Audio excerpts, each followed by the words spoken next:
Hey, hockey friends and families, got exciting news from our title sponsor, NHL Sense Arena. Most of you have asked us all the time, is it just for goalies? Can skaters use it? Well, they've just made a revolutionary new update called Dangle Pro. It's the world's first mixed reality stick handling trainer. Now, you've all seen that video of someone with them throwing a lot of different things, pucks, gloves, everything at them on the ice. NHL Sense Arena has found a way using the Meta Quest to do this in mixed reality. So you can dangle through live 3D obstacles that appear right in front of you, earning points and developing better stick handling skills in the process. It is so much fun. When I tried it, I was blown away by how fun it was, but also it's going to help your kids build faster hands and good habits. Like picking your head up while stick handling with the puck, something we talk about all the time. This thing is only available inside NHL Sense Arena, and they're giving, again, $25 off an annual subscription. They're very gracious with us. When you use the code OKPH at checkout, you can check that out at sensearena.com/OKPH. Again, sensearena.com/OKPH. And give your young hockey player that increased hockey IQ, gets more confidence, faster hands. But this new module called Dangle Pro, they've really outdone themselves with this. Again, NHL Sense Arena is the only VR hockey training platform officially licensed by the NHL. It's a proud partner of USA Hockey and the OMHA. And it's got hundreds of drills on here for goaltenders, for players. And again, just 10 to 20 minutes a day, a few times a week, can really sharpen your kid's skill set. Trust me, it's a far better use of screen time than scrolling on YouTube or just playing regular video games. Again, sensearena.com/OKPH, sensearena.com/OKPH, sensearena.com/OKPH. Get your $25 off. Check out Dangle Pro. And now, check out this episode.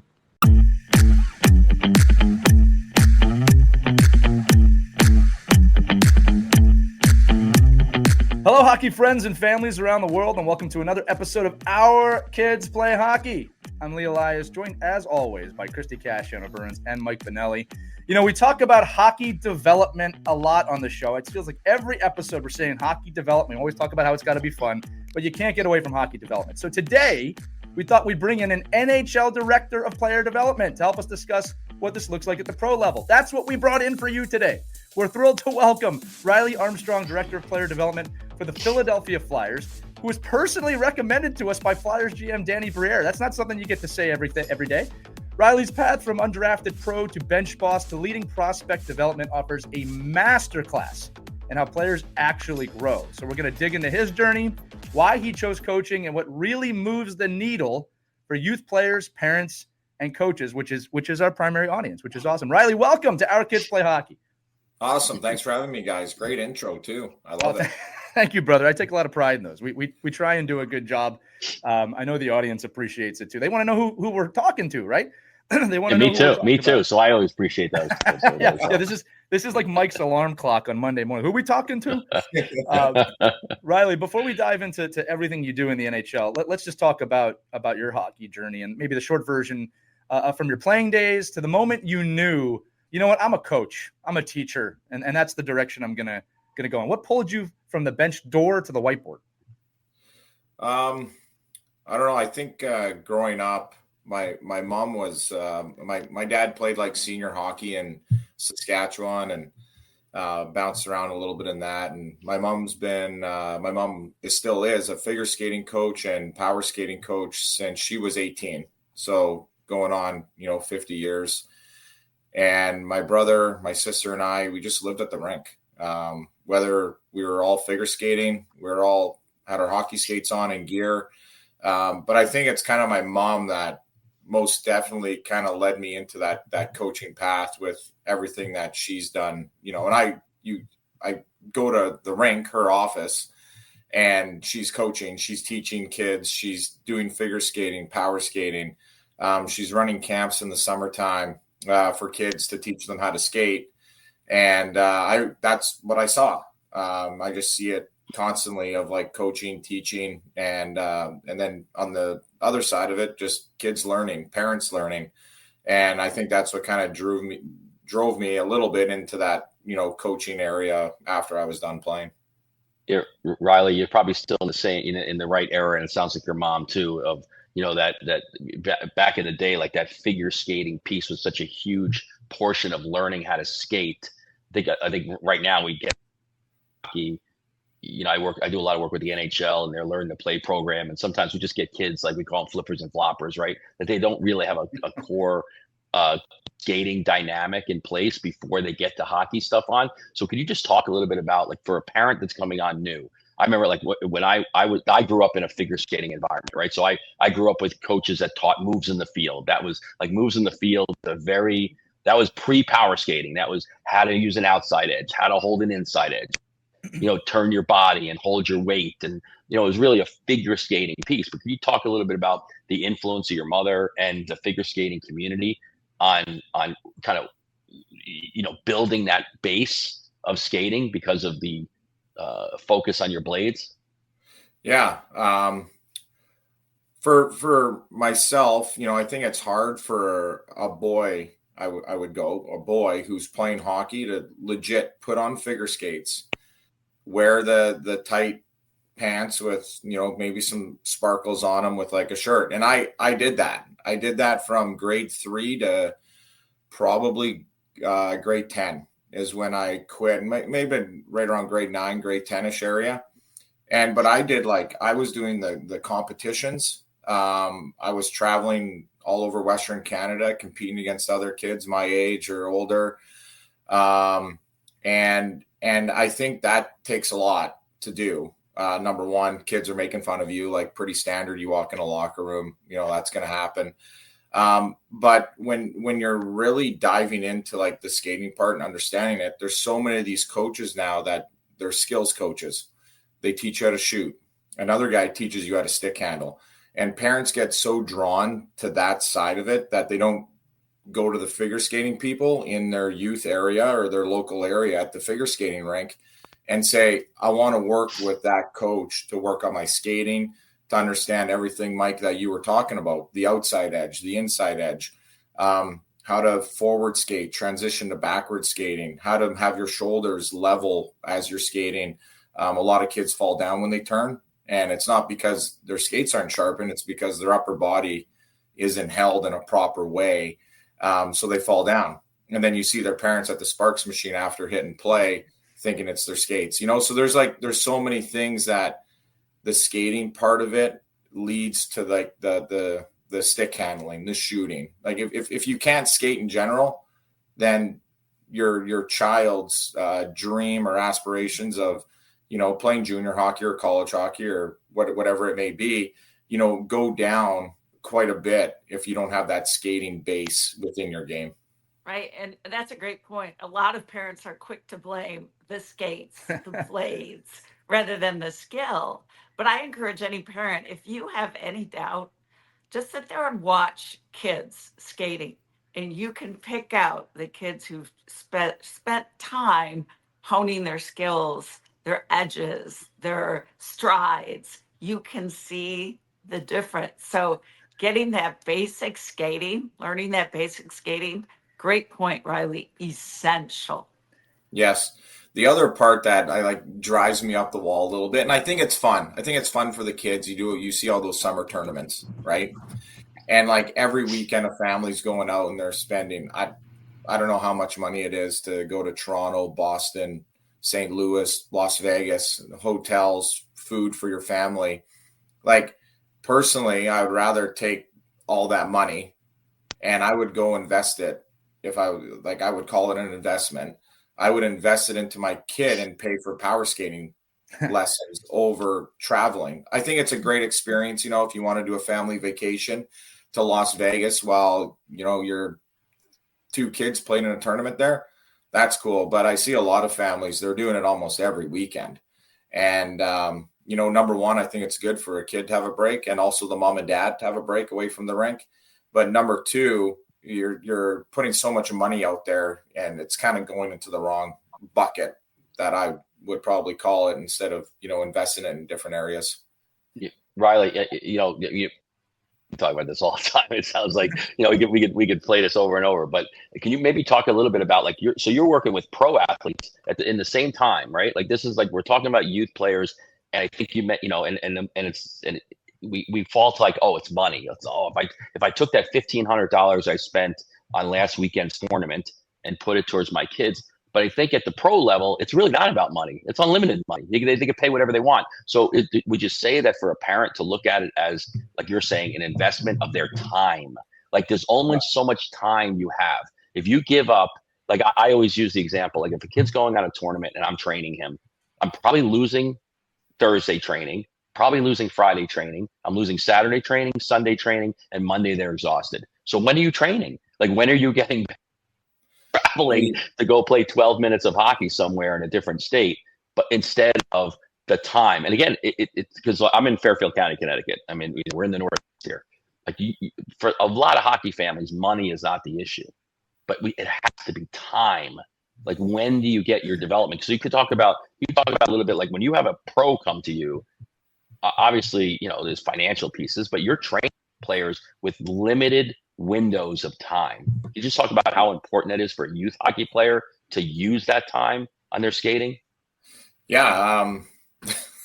Like you said right there, you explained it like perfect. So that pretty much they get to the rink Tuesday and Wednesday, then they're back out traveling again on Thursday to get to their next tournament. So I think when the kids start coming up, you'll experience burnout for the most part from kids, but also parents. I think it's crazy throughout the course of a season at the youth level. When I'm coaching my son's team, you'll see parents start to fight in the crowd. And I don't think it's necessarily like, oh, the ref had a bad call or this team's winning or that. I think the parent is so frustrated and tired that they need a breather. And I think that stems to like all the yelling and the fighting. If the parents had like a 2-week break where the parents shut down and they got kind of refreshed, caught up on some sleep, you would probably see a better parent at the rink as well. But at the pro level, I talk about the window of opportunity. So when a player signs an entry level contract, they essentially have 3 years to chase that dream. And over the course of those 3 years, there's 3 more drafts. There's 21 new draft picks. More guys are coming up, and now they're coming to take your job. So your window of opportunity of your development, you have like 2 summers essentially to say, hey, this is what I got. And the summertime is where you make your biggest gains, whether it's in the gym, right? You're training, you're looking to put on 10 pounds or 5 pounds, or you're looking to get more explosive or stronger or work on your skating to get you to that next level. And then you have those 3 seasons to kind of showcase yourself. Do you get another contract, or does the new player move in and take your spot? And that's where we always call it, you got to invest in yourself. Even as a pro, you got to take the time in the summertime to really dive into it and do it. But I think it stems at the youth level too. If you just floor it all the time in hockey and you don't play lacrosse, soccer, basketball, flag football, whatever it may be, you're losing out on so many little development pieces that maybe your kid's not a hockey player. Maybe he joins basketball and he's like an unbelievable basketball player or a baseball player. But it's good for kids to kind of figure it out. But then so many different tools come with it. Hand-eye coordination, your footwork in football or basketball, swinging a golf club. That's why probably so many hockey players are good at golf.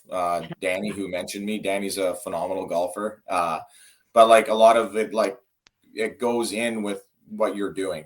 So I think it's really important of that piece for kids at the youth level and parents, but also at the pro level is we want them to do so many different things. I think the coolest part when I walk in the gym in the summertime and I see pros training like our guys, and they're doing like somersaults. They're doing all these different things of how to move their body. If they fall down, how to protect themselves as they hit the boards and another 210-pound guy's falling on them.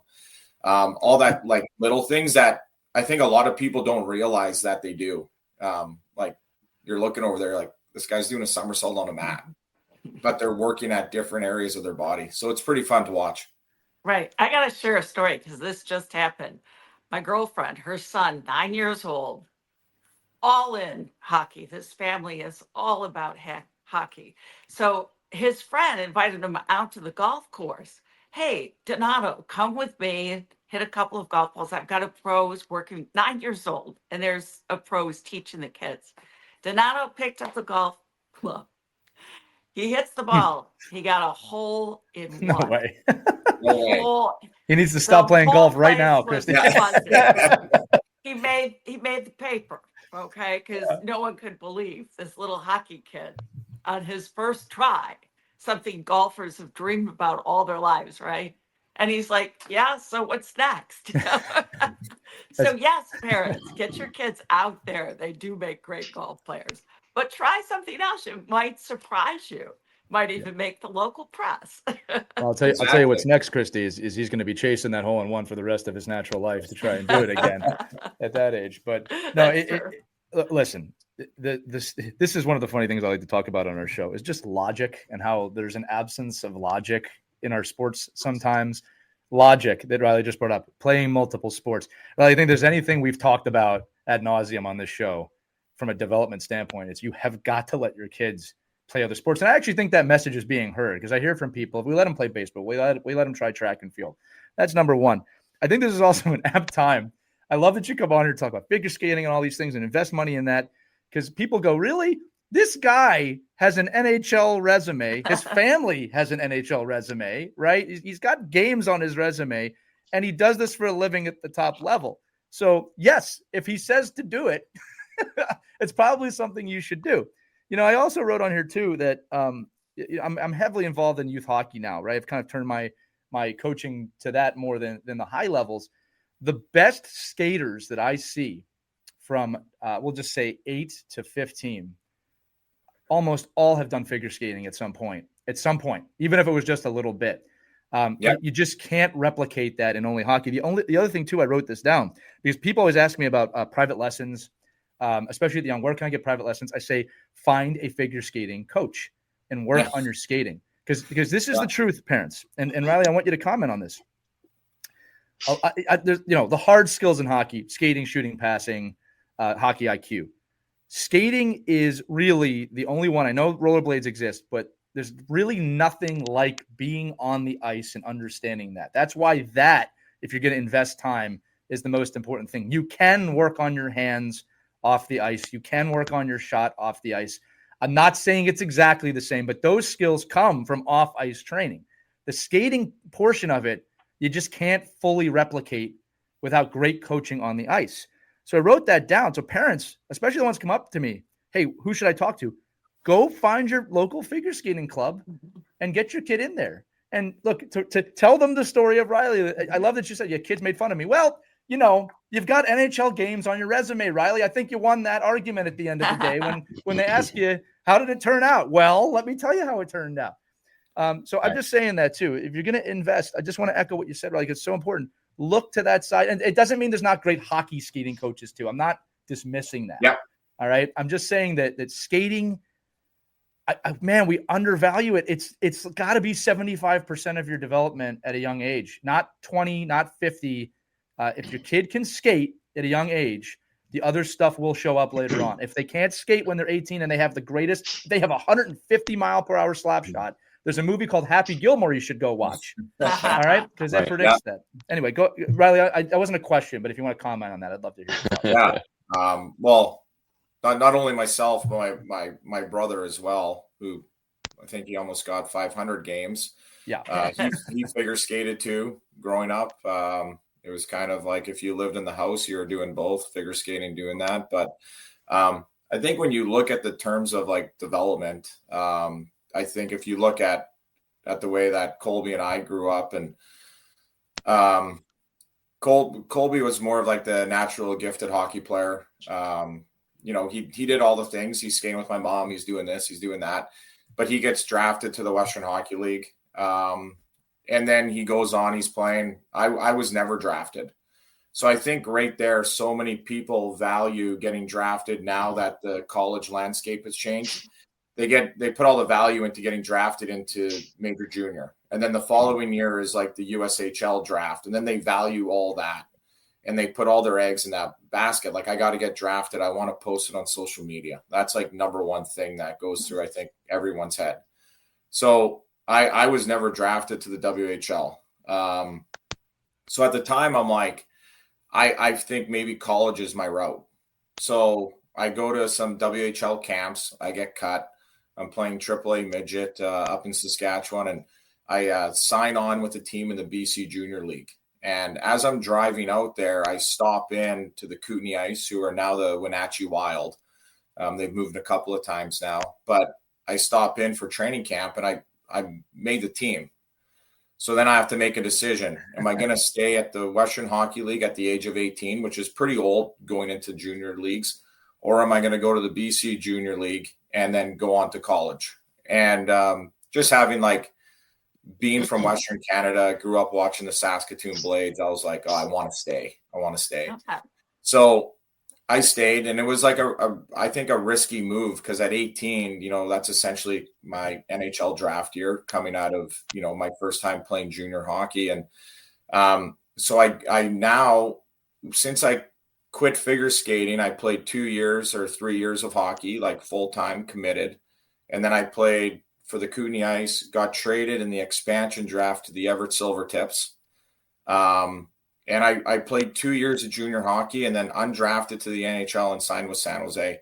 So I think a lot of people put so much value into getting drafted and all this stuff. And you never want to be, essentially the best 10-year-old or the best 12-year-old. There's so many guys that were drafted out of Saskatoon or Western Canada in my WHL draft that didn't even play in the league, but they were drafted. And that's where a lot of guys look. I always look at on Elite Prospects, you can go look at drafts. And as you go, the first round, a lot of kids play. The second round, it kind of varies a little bit. You have the hits and the misses. In the third round, and it slowly goes. And I always look back and I feel proud that I beat out so many kids, even to play 2 NHL games, of guys that were drafted but never played a game.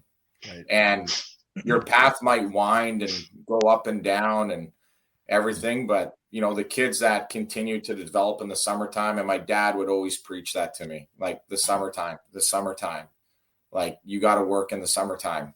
And that's kind of where I made my gains and my strides. To be able to go and pass, kids that are essentially developed or matured quicker than I did. I love this story, Riley. And I'll tell you, the other thing we say a lot on the show is there is no one path, right?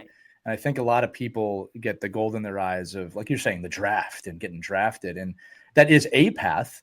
But if you put all of your eggs into that, which is really, when you think about it, the most unlikely path for most players, right? I know it happens.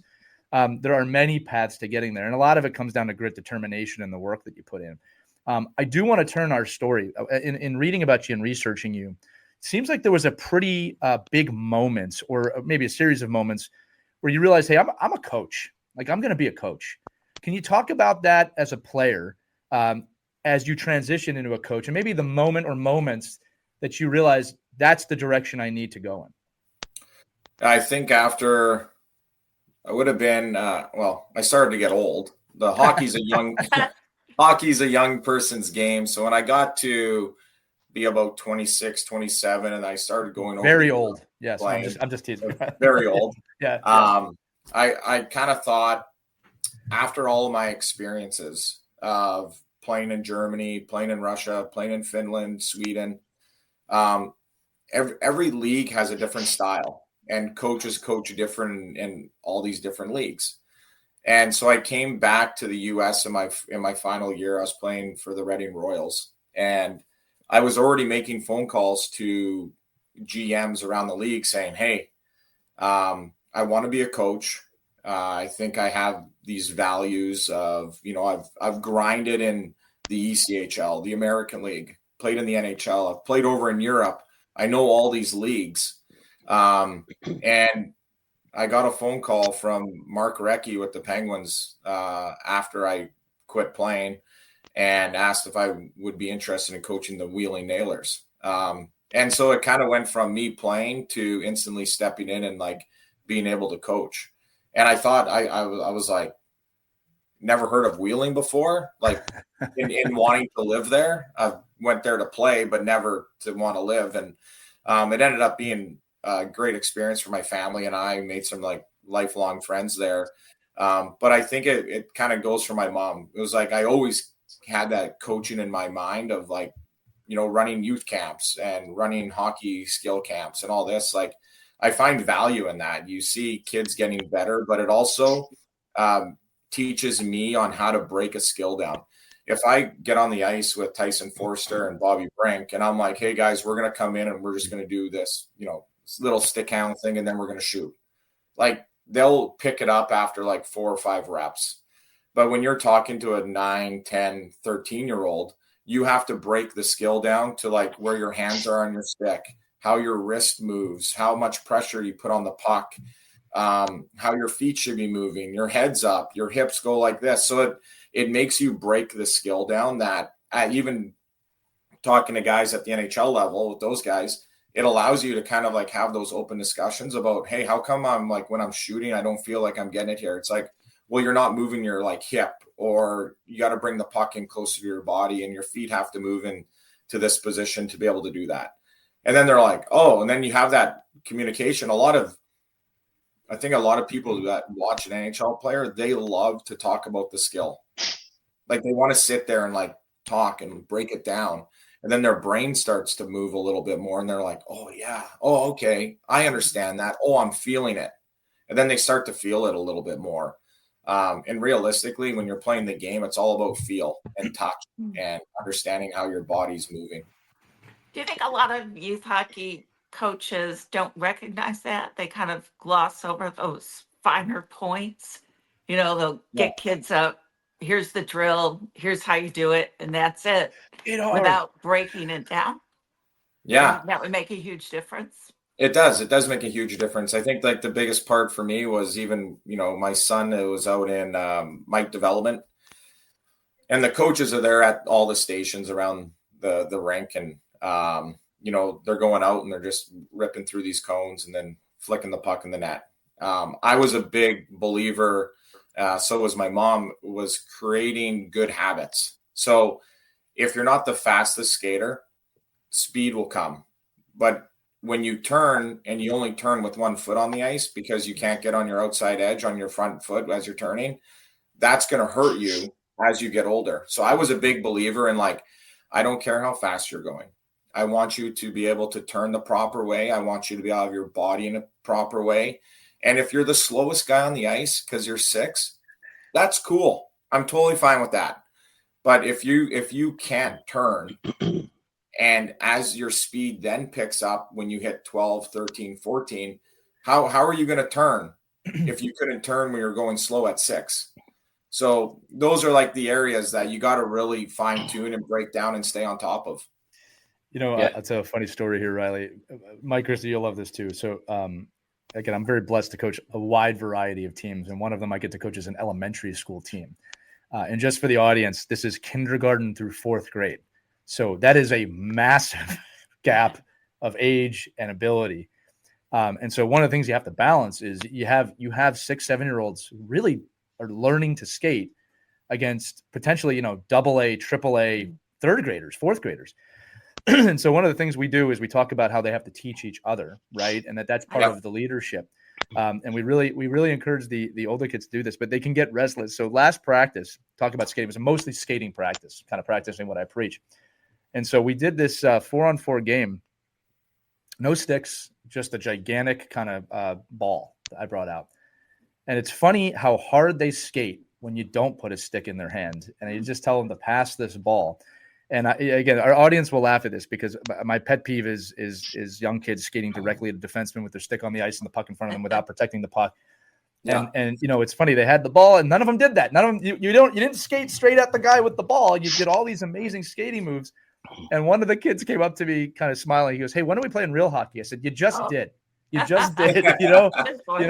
So I also think that to your question, Christy, like part of the inception of skating is to try it in different ways. Sometimes putting a stick in the hands actually can be a hindrance.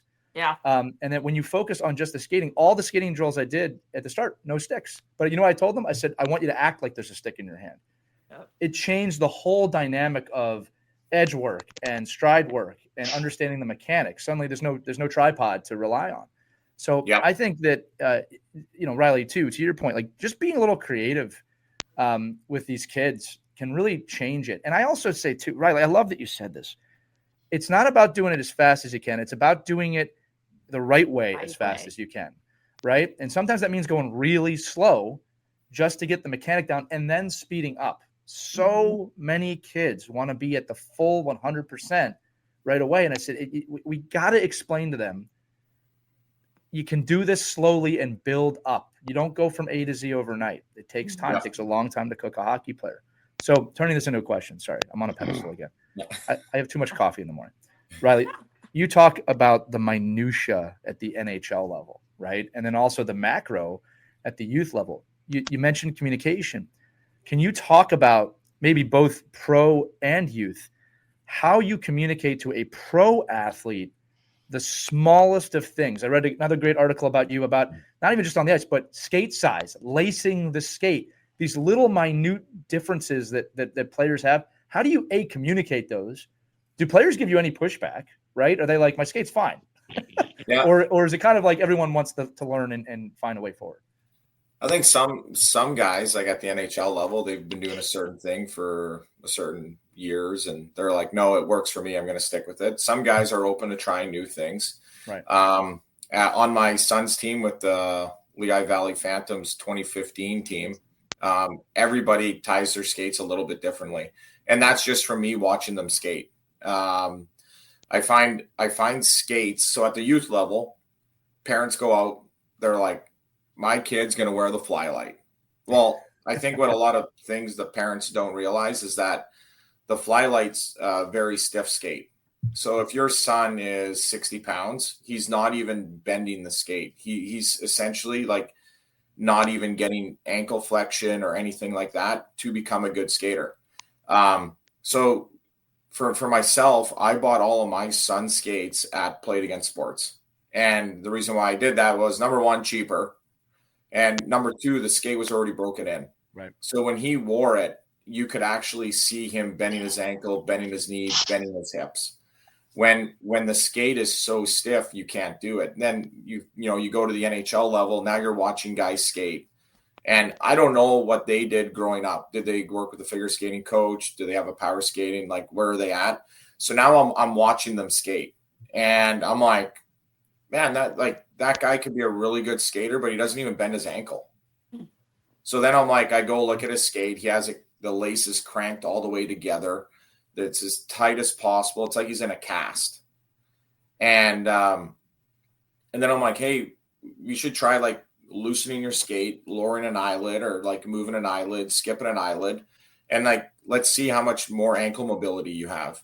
I laugh about this a ton with Danny, because when Danny played, Danny would take tape and he would wrap it around his ankles, and he would pull the stock over top of the tape. And I'm like, I have no clue how you skated like that. Like, it was like, he's like, yeah, I felt like I was in a ski boot, but it worked for him, right? If I would have went to Danny, hey, take all that tape off and do this, he was like, but my ankles were weak. Like, I needed that support. But like, that's different. I don't think a lot of players even do that now. I've never, through my years of coaching all these levels, I've never seen a guy do what Danny did, like wrapping tape around the ankles. I think that was like a thing back in the day. So like now you're getting like all these different like little fine details of all this different stuff. So I think it varies. It's always nice to talk. There's some kids on my son's team who are like, oh, that doesn't feel right. But after they try it and they kind of stick with it, all of a sudden they're like, oh, it's starting to feel better. They got to get used to it. And I think that's the same thing when you look at an NHL player. They got to you just can't go and try it for 10 minutes and then go, oh no, I don't like it. Like, you got to give it some time and let your body and your brain kind of work through it a little bit. Yeah. I think at the youth level too, Riley, is like, this is such a great opportunity for coaching players, especially in everybody's kind of accepted the station-based type of format for little kids. And, and as I'm speaking and I'm hearing you, I'm hoping the coaches are like, wow, I could run a station with just, I'm a big, I'm always trying to as the builder of skill, right? Because momentum hides a lot of inadequacies in a player, right? If they can get momentum and they're doing their C cuts and they're going down the ice, it's just the momentum body that's really carrying them, not their not their edge ability, right? So if now I'm thinking about, you're running your station, you got your 9-year-olds and 10-year-olds, and you could do more. I know like in USA hockey, it's like a forbidden, like block drills is like, oh my God, you can't do block drills. Like the kids should just be playing and free play. But technique, we can't teach power. We can't teach like all the little nuances of.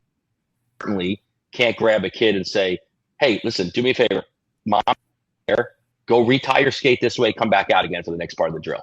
See what you feel like. Like we have such a great opportunity because of the way we're structuring our practices now to take that little block of 5 kids, bring them all out, retie their skates, bring them back in and give experiment instead of just saying, hey, I don't know, the kid doesn't know. Like, but to Chrissy's point, 98% of youth hockey coaches don't know that. They don't know how to look. Listen, I watched play programs where where a coach is watching a player with the wrong curved stick for 3 weeks. I'm like, do you not see the kid? Do you not see the kids holding the stick in the wrong hand? Oh, I don't know. I'm just running them through the drills, right? Because that's really what we're conditioned. We're just running them through drills. But to your point, Riley, I mean, it's really a great opportunity for us to step back, look at a drill designed for this. Well, this drill is designed to see where your ankle flexion is, where your edges are, where your knee bend is, and we're specifically telling you we're doing it. And what a great opportunity to react to that and say, wow, and then look down the bench and every single kid has a different, a different lace job, which I guess is hard, but it's the right thing to do. Yeah, I think the crazy part too is like with all these new skate sharpening machines coming out that like people can buy, you can. I had a kid out at my camp this past summer, and when I was watching him glide, it looked like he was like falling backwards. So I went and grabbed his skate, and the profile of his skate, the toe of his blade was thicker than the heel. So he was essentially like skating on his heels, like backwards, like this, but he was like trying to force himself forwards, which is like you're fighting against like your skate, which a kid can't do that. Right. So I snap his blade out of his skate. I take it over. I go to the guy at the rink and I'm like, profile it on your machine to like this number on the profile. Nice. And he does that. The kid puts it on and he like looks over at me like I was like I just walked on water. You're a wizard. Yeah. Yeah. But it's like people don't look at that. The kids' mom and dad are coming over to me going like, oh my, like this is crazy. Like we're always like, what's wrong with your skates? You're falling down. But it's like you pull the skate out of the box, you put it on, and you go and skate. And you go take it in, they sharpen the skates. But like there's so much stuff that goes into it that like even I didn't even look at it. I was just looking at his body and how he was skating. And I was like, there's like a bunch of red flags are going off. I'm like, if my mom was here, she'd be going nuts right now. Look at I tell kids all the time, if you walk into a pro shop where you're sharpening, you take them and say yes, run away. Grab the skates and run as fast as you can. I can sharpen them. No problem. I mean, but these are like the little things that people just we don't educate, and communicate to our youth hockey coaches and our players because they just figure, I don't know, Bauer sent me a pair of skates. I go out of the box, I sharpen them, and aren't they sharp? Well, yeah, but your kid is, he weighs, maybe that hollow is not a great hollow for him, or what's crazy, that's the beauty about these Sparks machines and the automated machines, right?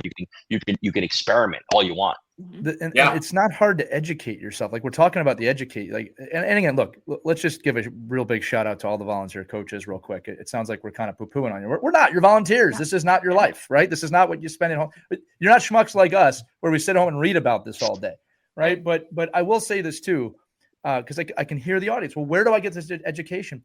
It's not that far. I mean, you can go online and research this. Yeah. Sparks does a great job of explaining everything that the Sparks machine does. Yeah. I will tell everybody too, and Sparks is not a sponsor, but I am a fan, that if you have 3 or 4 skaters in your house, it's worth looking into something like a Sparks. Right. You'll actually end up saving money. And the consistency of the sharpening is what I love about it. Again, there's other options out there. I don't want to only speak for Sparks, but I'm just saying that I love the consistency. Let's give Pro Sharp a little shout sure, out. Mike, yeah, there we go. Whoever you want.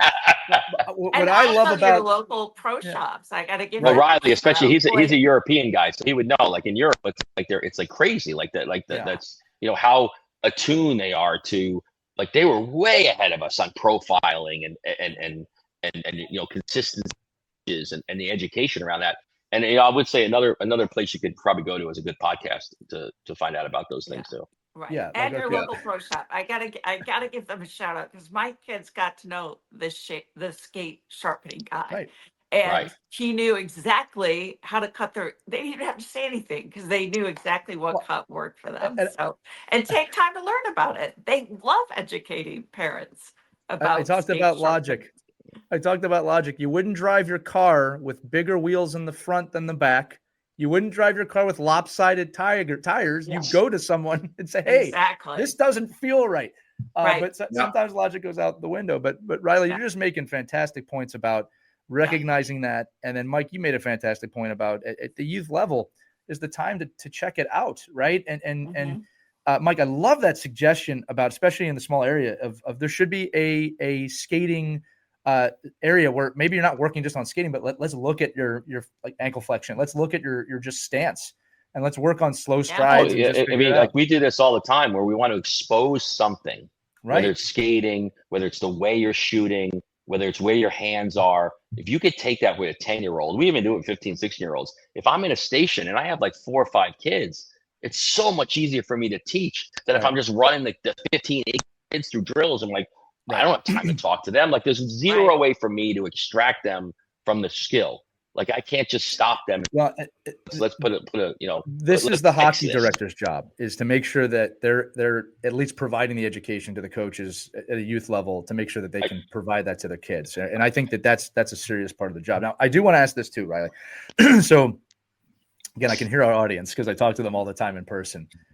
This is all great. All this stuff's great. My kid rolls his eyes or her eyes every time we have to work on skating. They don't find a lot of fun in it. So this is actually going to be a 2-part question because I want to relate it to professional athletes too. I think one of the most underdeveloped, underestimated aspects of development is a yearning to learn. Okay. And I think that is something that actually as coaches and parents, we can help cultivate a little bit. So I want you to talk about 2 things. The professional athletes yearning to learn.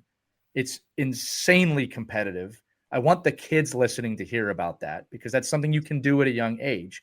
And then also, how can coaches or youth hockey, in your opinion, bring that joy to this aspect? Because here's the deal. If it's not fun, it's not going to last, right? The hockey has to be fun. Games are fun, everything. Talk about the competitive level of knowledge from a pro athlete and then how we can apply that to youth athletes. Yeah. So the biggest thing is the pro athlete understands what he needs to work on. And there might be 1 or 2 things. I always like using like Bobby Brink and Tyson Forcer as like examples because those are guys that I had come in when I was coaching the Phantoms, and their number one thing when they came in was when Tyson was drafted was that he wasn't that good of a skater. When Bobby Brink came in, I don't know, he's not that good of a skater. And I kind of took that on as like my mission. I'm going to help these kids become better skaters because I want them to play for the Flyers one day. And over that time, just going in the summertime, working with Brinker and working with Tyson on their skating, their edge work. But then they start to realize I'm getting better. Like they start to feel it. They're like, oh man, when I cut back on that guy, just understanding his edges and how his body works, he's like, I didn't fall down. I had my feet under me. I got away from him. I like exploded out with speed. So then they want more. They're like, hey, can we do that? What we did? Can we do that again? And now every day I'm like back on the ice with them, back on the ice, continuing to do that. And now did Tyson, if you had Tyson on here and you asked Tyson, hey, Tyson, did you work on your skating when you were 10 and 11? Maybe he didn't. But now he's starting to realize, all the skills got him to a certain point, but what was going to take him further to, score back-to-back 20-goal seasons right now for the Flyers. And I'm hoping more. Maybe he gets 30, 35 I'm pushing for. But like the skating's going to allow him to do that. Right. Bobby Brink being a smaller player, he has to be a good skater. He has to be able to get in and out of the corners quick so the big D men don't wrap him up and hit him against the boards. Your body can't take that wear and tear at his size. But so he has to be good on his edges. You see Bob, he does a lot of the 10 and 2 as he goes around the rink to try and like maneuver his body away from getting hit all the time. And he's very good at it. Some people can't do it. He's really good at that. Just do me a favor, explain what that is for the audience real quick, because they might not be familiar with that term. The 10 yeah, just when your heels go together, and then you're just working on your inside edges as you're pushing around the rink, and your chest and your face is open to the middle of the rink, so you can see the whole play. A lot of people call it the Crosby. So I think he did that against Ottawa in 2006, maybe, or something like that. But like I think that's kind of where it stems from. But Bob's really, really good at it. He does it a ton. He does it on zone entries. He does it coming out of corners, all that type of stuff. And then I think when they want it and they see it work, they come back and they're like, hey, I want to work on that more. Right. Now for a kid who goes out there, even my son, where my focus is skating, my mom's focus is skating, and he's like, talk about the ultimate eye roll is coming from him. So what I did was there's this program in figure skating. It's called Annie's Edges, and Annie's Edges is a beat. And it starts off with like boom, boom, boom, or, however it may go. I should bring it up on my phone so you guys could hear it. But so I do, when I figure skated, my mom would always have us do crossovers. So you do crossovers, and every single time the beat hits, that's your stride count. So it teaches you how to hold your glide, and then to push. So you're pushing, gliding, pushing, but then the beats get quicker. And that's where the kids get it, right? They're like, and they're like kind of running on the ice, and then they fall down, and whatever. Then they get up, and then the beat starts over again. So now something that they're like, oh my God, we're skating again. Now I have music playing. So now music takes that boredom away from them. So a lot of times out at my son's practices, I always play music. Music's on all like at a low level, but it kind of like they hear a song, you can see them dancing in the line a little bit, and like it keeps them engaged in that way. I think a lot of parents, and I have a hard time processing it too, is like these kids go to school from like 8 till 4 o'clock, and then they ride home, and then they get home and they have to do some homework, and they're doing this, and then we practice at 6:45.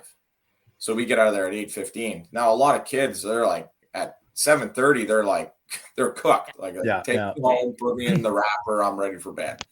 And that's where that music kind of keeps them engaged a little bit. And even I see some of our parents, they're always dancing in the crowd too, if you get a good song going on. So, but that's kind of what I try and encourage the kids is like that music aspect of it. I love that. Hear the beat, the rhythm, and all that type of stuff. Yeah. I'm a big fan of that. If you come to my practices, you'll see that all the time. We talk about, rhythm. It's all about hitting, like it's just dancing. All you're doing is ballet on ice, right? And I think the more the kids stop thinking, you got to do an inside edge and you got to hold your weight. If you're just dancing and you find the right beat for a kid, there's so many cool things you can do, because like in hockey, it's all cadence. It's all this, when you go this way, you have to go this way, and then you have to go this way, be able to turn, pivot. And when you're doing it in a dance and you're letting the kids just have fun and being able to rhythm, really changes the way they learn, because they're taken away from the instructional piece and more into like the free skate piece. That's why you start seeing, like, I watch kids all the time that play for me at the youth level, and I watch them like at free disco night or the Friday night skate. I'm like, my God, that kid's a good skater. Like, I never see that. Like, where's that skating in our game? Because it's just freedom of skating and the rhythm of the music. They're not thinking about it. It becomes play. One of my favorite videos online from I think it was last year was it was a hockey game, and YMCA is playing between stoppages. And even the ref, like, it was a fun moment. They all started doing the YMCA before the face-off. They even held the face-off off for a second, and everyone had a good time. I love the idea of playing music. You know, again, back to the elementary team, we practice at 4 p.m. on a Friday. And we get, it's like, why aren't they paying attention? Because it's 4 p.m. on a Friday. All right. And they've been through school. You got to make those practices a little more fun. But you also have to have a plan. Again, going back to the handball game, I've never seen the kids skate so hard. It's because now it's not instructional so much, it's play. Right. And look, it's got to be a balance. It's got to be a balance. And I think that not every drill is going to be super fun, and not every drill is going to be super hard. Right. You just got to find that balance in between. Riley, just because we're getting short on time here, I do want to ask this question. I always love to give actionable items. We all do, to the audience, right? We talked before about how there is no path. You talked about a lot of the positives of that path. I'm wondering if you could talk about maybe some of the red flags that you see, really, of kids trying to make the next level, whether that's the AA, AAA, NCAA, junior hockey. In your journey, you said it, you've seen a lot of different hockey players. Are there things that you've picked out of, that's going to kill your career, or that's going to kill your love for the game? Yeah, I would say seeing it more now at the 10-year-old, 11-year-old level is players chasing, or I don't know if the player or the parent so much is like chasing the My Hockey rankings. Oh man, this team is in the top 10. I have to go play on that team. You know, like if I went and got all the best players from around the area and I put a team together, like I could have my daughter, who doesn't like hockey at all, probably coach the team. Like they're all the best 10-year-olds, so they're probably going to win. Now, if what I think they should chase though is the coaching. If your team isn't that good, you don't win every game. And I tell a lot to the parents on the kids that I coach here is I don't care if we win and I don't care if we lose. My main goal is to like work on skating, work on your stick handling, work on your shooting, learn how to play the game of hockey, learn how to do a breakout, learn how to forecheck, learn how to transition the puck and pass it. And when I'm done coaching your child, and wherever they go to play next, and the coach talks about a forecheck, at least in their brain, they'll be like, oh, I know this. Or I'm going to back check through the middle of the rink, not along the boards. Or I'm going to go D to D on a transition. I have options. Like then all of a sudden, like that, the coach who's now coaching your child, because I'm not going to coach them forever, they're going to be like, wow, look at this kid. He actually understands how to play the game of hockey. He just doesn't take it end to end every time. He moves the puck. And that's something I preach a ton of, is the puck moves faster than anybody that's skating. So we have to move it and move it and move it. But I think the biggest red flag is the kid, when you look at their thing growing up, elite prospects or whatever, and they're on a team and then on a new team and then they're on a new team. Right. And they're constantly going. It just shows they have no, idea of like what it is to be dedicated to a team or show commitment to a team. They're always just searching and looking for the next best thing. And eventually, I think when scouts go out and watch, even at the pro levels or colleges, that's a red flag. Yeah. When they look and you've been on a new team or a new program 8 years in a row, like that's a big red flag. You know, so what are they going to do when they go to college? They're just going to 1 year, as soon as something goes bad, they hit the portal. I'm out of here. And then I'm out of here. And then I'm out of here. Like, no, you got to stay in there. You got to, like, if you're on the fourth line, then work more. It's a double-edged sword, right? Yeah. You want the best player, but the best player sometimes went in 7 different programs. You're like, and it's like, well, I'm the one that's going to change it. Like, I'm the one that's going to establish that. So it's really not. It's just, I think it's endemic in our hockey society right now. That, you know, back in the day when you moved teams, it was kind of like a really red flag. Like it was kind of like a badge of honor if you could be with a program for 7 years. You're like, oh my God, you know, that player hasn't, you know, he's still got the same helmet he had when he was 14 years old. He has that same helmet and shoulder pad, same uniform. But I think nowadays, like, these kids don't get that adversity piece. So unless you're the best of the unless you're somebody who is uncuttable, like then that's most of us. Then you can I risk taking this player that may or may not be here for the next 8 months? And Look, I got to say it too, Mike. Too. I got to throw this in there too. That and Riley, you said this at the start of this question. Parents, they ask all three of us all the time, what team should I look at? What should I do? Look for the best coach. Right. Look for the best coaching. I recommend it all the time. I think it's safe to drop down a level if you know there's going to be a great coach at that level. Obviously, it's all situational. You know, where you're at in your hockey journey matters on that one. All right. But if you told me there's a AAA team that's playing everybody across the country, or there's a AA team or a B team that has an insanely good coach, I'm going to actually recommend you probably go to that coach. Right. All right. Again, not every time, but most times. Right. Right. We talk about this whole show is about hockey development. Find someone who's going to help you develop. Go ahead, right. Christy. Wins and losses aren't always reflective of what's going on. I'm going to tell you a secret. Nobody cares. Like Yeah.